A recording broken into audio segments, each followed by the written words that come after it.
They could see Thomas racing towards them. "Slow down, Thomas!" boomed Sir Topham Hatt. But Thomas couldn't slow down. The mayor, Sir Topham, and Lady Hatt could not believe their eyes. Thomas whooshed past and raced away from them. Emily chuffed into the town square. She screeched to a stop. The Sodor United soccer team was waiting, and Sir Topham Hatt was cross. Emily, where are the team's clean soccer shirts and shorts? Emily was puzzled. Then she gasped. Fizzling fireboxes. The stinky washing was the team's soccer shirts and shorts. Emily felt terrible. I didn't take the washing to the laundry lady. Now the team have nothing to wear for the opening game. The game can't take place. And it's all my fault. Emily felt very silly.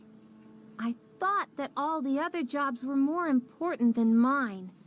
Now I see that all jobs are important. I'm very sorry, sir.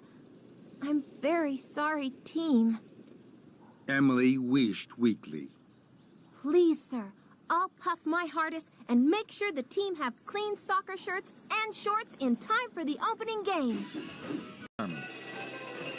Then there was trouble. Sir Topham Hatt arrived. He was cross. Rocky, what are you doing with Percy? It's health and safety, sir. Health and safety have a time and a place, Henry. But now there is an emergency. I need Rocky to help Toby. And Percy has looked all over the island for the telegraph poles and wire he has to deliver. Henry felt terrible. I should have asked if I could take Rocky, and I should have asked Percy about the poles and wires. I'm sorry, sir. I wanted to stop accidents, but instead, I have made them happen. May I take Rocky now to the emergency? Yes, Henry. Right. Very proud and very relieved. But Sir Topham Hatt was getting lots of phone calls. Edward had delivered the wrong parcels to the wrong places. When Diesel, Harry, and Bert, boomed Sir Topham Hatt. "Now you can shunt the stinky cheese." "Oh, no," groaned Harry, Diesel, and Bert. Got in the way. "James, leave the shed now," ordered Sir Topham Hatt. James puffed sadly away. Looked at Thomas. Thomas felt terrible. Sir Topham Hatt was very cross. "Gordon, you were meant to pick up Mr. Giggles, the famous clown. Emily, you were meant to pick up the brass band. And James, you were meant to pick up the bunting and decorations.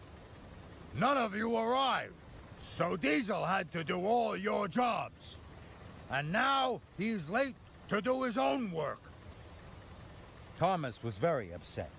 "Boss, I told you to be Emily's back engine." "But I brought the carnival special all on my own, sir. I wanted to help Emily." "You haven't helped anyone. You have caused confusion and delay. You've left half the train. Now there'll be no carnival for the children." Rosie felt terrible. She had wanted everyone to be proud of her, and now they were cross. "Please, sir, I know just what to do. I'm a very silly." High in the sky and blowing in the breeze. Then Sir Topham Hatt arrived. Thomas, what are you doing up there? I'm sorry, sir. I was... You are causing confusion and delay. The Duke and Duchess have no wood, straw bales, or eggs. Now I see you have them all here. Cranky is broken, and you, Thomas, think it's a good time to try being a bird. The Duke and Duchess are waiting. Thomas felt very silly. Then Sir Topham Hatt looked at Cranky. And you're as silly as Thomas. Cranky crumpled. The shame to be as silly as a steamy. Soon, a workman had climbed up Cranky. At last, Thomas puffed proudly into Knapford. Sir Topham Hatt was there.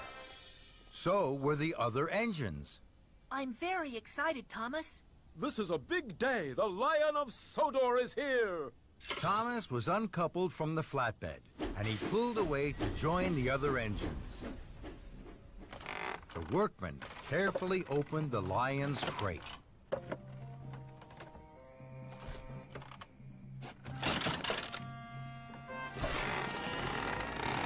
Then the engines gasped.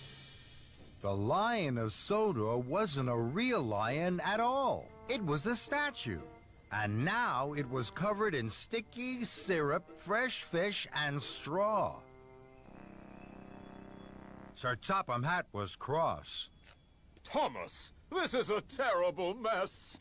Gordon and James laughed, and Thomas felt very silly. I'm sorry.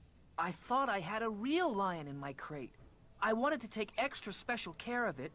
I didn't know the Lion of Sodor was a statue. So Sir Topham Hatt told Thomas all about the Lion of Sodor, and the other engines listened carefully. So you see, Thomas, it was the most famous statue on Sodor. Then it broke.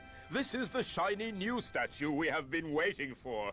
The mayor is coming at tea time, and now look at it. I'll make sure it's clean, sir. I promise the Lion of Sodor will be shiny and new again in no time. Very well, Thomas.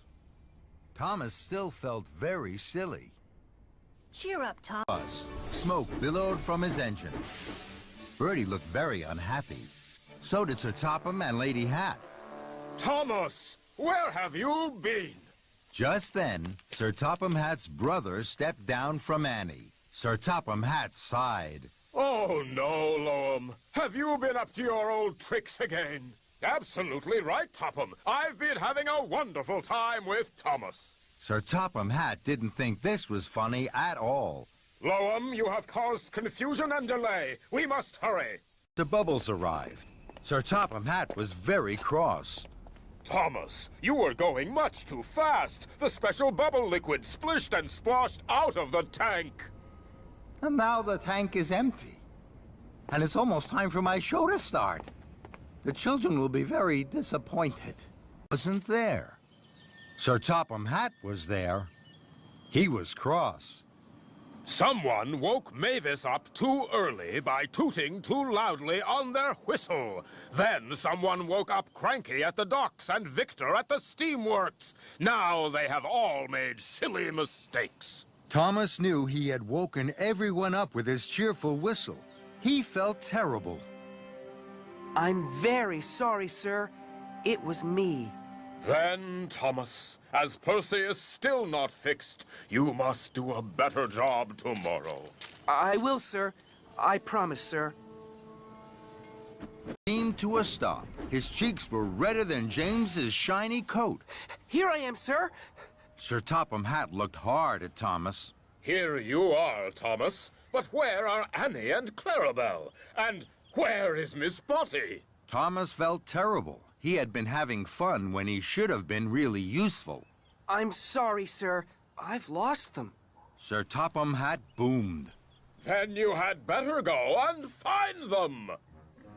Tom at the town hall with Annie and Clarabelle. Sir Topham Hatt was cross. At last, Thomas. You've made Miss Botty very late. Not at all, Bertram. Thomas has made me very happy. I've had the ride of my life. So many people to sing to, and such fun. That made Thomas smile, and Topham Hatt and his mother were waiting at Knapford Station. Sir Topham Hatt was cross. Then Percy puffed in. The brand new bright red birthday parcel looked wonderful. Everyone cheered. Happy birthday, ma'am. Here's your very special birthday present. Sir Topham Hatt's mother beamed, and even Sir Topham Hatt smiled. Trouble. Muddy water flew high into the air and splooshed down all over Alicia Botty and Sir Topham Hatt. Thomas! Thomas screeched to a stop and reversed slowly. He saw that he had splish, splash, splashed Alicia Botty and Sir Topham Hatt. Cinders and ashes! Look what you've done to Miss Botty. She's soaked. Also, Thomas, I hear from the dairy manager that you ruined the flour and strawberries for Miss Botty's grand tea. This is a disaster. Thomas, where have you been? Hero's welcome party is almost over. I'm sorry, sir. I was trying to find you a welcome present, Hero. Something special from Sodor. But I couldn't find anything. I'm sorry. Hero smiled. Hero huffed happily to a crossing. Sir Topham Hatt was there. Hero, while I was with the Thin Controller, I heard worrying news. Farmer McCall is waiting for his ducks. There are no tables or benches for the concert at tea time, and Edward is late for a concert at the town hall. Hero gasped. Sir Topham Hatt was cross. Sir Topham Hatt was cross with him, and it was all his fault. Hero felt worse than ever. He had been master of the railway, and now he was master of the muddle. I'm sorry, sir. I'm very sorry, sir. I knew you are very busy. I wanted to help, so I told the engines what to do. I didn't want to bother you, sir. Sir Topham Hatt gasped. You didn't want to bother me. I am controller of the railway. Nothing is more important to me than my engines being really useful. Hero gulped. I know that now, sir. I'm not master of the railway. I'm master of the muddle. I can put this right. Please give me time. And Hero wheezed quickly away. Then there was trouble. The mayor and Sir Topham Hatt were cross. They had waited a long time for the tallest animal on Sodor. But the tallest animal on Sodor was fast asleep. Wake up, Mr. Giraffe, please! But the giraffe slept on. This is a disaster, Thomas. Thomas felt terrible. There were no rosy red apples, no juicy leaves, and no wide-awake Mr. Giraffe. I know, sir. It is a disaster. I should have waited for the giraffe keeper. I was silly to think Mr. Giraffe would do what I told him. I'll puff my hardest to the docks and bring the keeper here. Hall. Sir Topham Hatt was waiting. Here I am, sir. I have picked up all our very important visitors. James, what have you done? You have brought Farmer McCall and his cow, and Farmer Trotter and his pigs. I was expecting Alicia Botty and the mayor. James felt terrible. Bust my buffers. I thought a lamp made me look silly. Now I really look silly. I'm sorry, sir. This is all my fault. Sir Topham Hatt was cross. Please, sir, I will have my lamp fixed. Then I will race like the wind to deliver Farmer McCall and Farmer Trotter to Brendam. Later, I will pick up the very important visitors. Just then, Thomas puffed in.